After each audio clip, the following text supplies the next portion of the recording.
hapon. Ito po sila Inesi Escat para sa CFAH JHS News Network. Asya, may pinakamalaking bagda ng populasyon at lawak. Pinas, nangunguna na sa COVID-19 sa Southeast Asia. Alamin ang buong detalye kasama si Mayumi. Mayumi? Ang Asya ay nagmula sa salitang agent na aso na nangangahulugang lugar na sinisikatan ng araw, mukhang liwayway o silangan. Sakop ng Asya ang halos 30% ng kabuuang lupa at 8.7% ng mundo.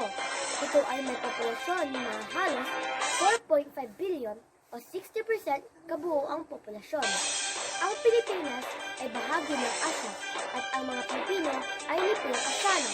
At isa sa panganib at kinakaharap ng malaking populasyon ng Asya ay ang COVID-19.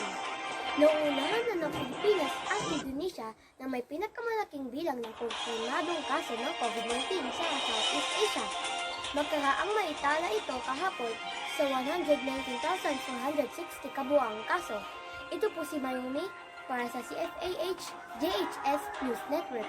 Balik sa iyo, Raina. Maraming salamat, Mayumi. Ilang rehiyon nahati ang Asya. At alamin naman natin ang kabuuang datos sa DOH tungkol sa COVID-19 mula sa ating kasamahang si Makisig. Makisig? Ang Asya ay nahati sa 5 rehiyon: Hilagang Asya, Timog Asya, Kanluurang Asya, Silangang Asya, at Timog Silangang Asya. Ang paghahating hieroglyphical na ito ng bawat rehiyon ay human construct o disenyo na ng tao. Ang Pilipinas ay sakop na Timog Silangang Asya. Nandito ako ngayon sa tanggapan ng DOH.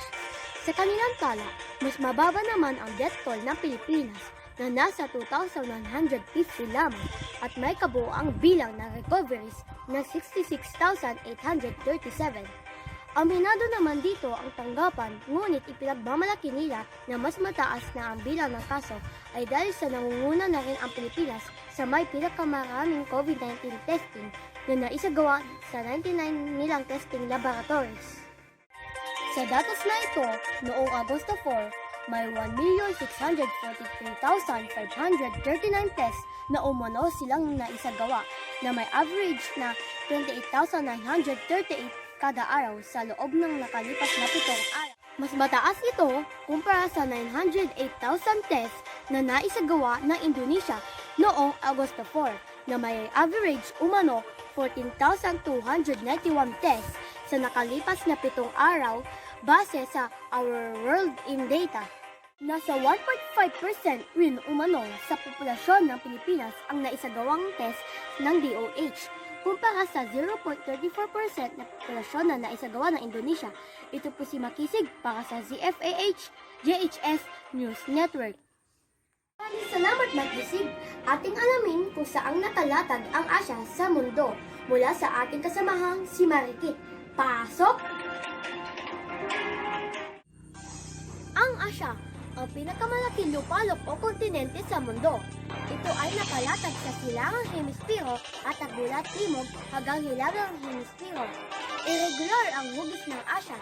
Halos lahat ng uri ng klima sa mundo ay nararanasan sa Asya. Ito po si Marikit para sa CFAH JHS News Network. Iyan ang mga balitang nakalat.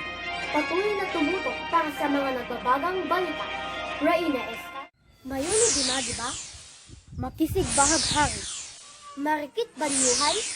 Nag-iisang balita sa paghahayag ng katotohanan. Nag-iisang balita sa paghahayag ng katotohanan. Nag-iisang balita sa paghahayag ng katotohanan. Nag-iisang balita sa paghahayag ng katotohanan.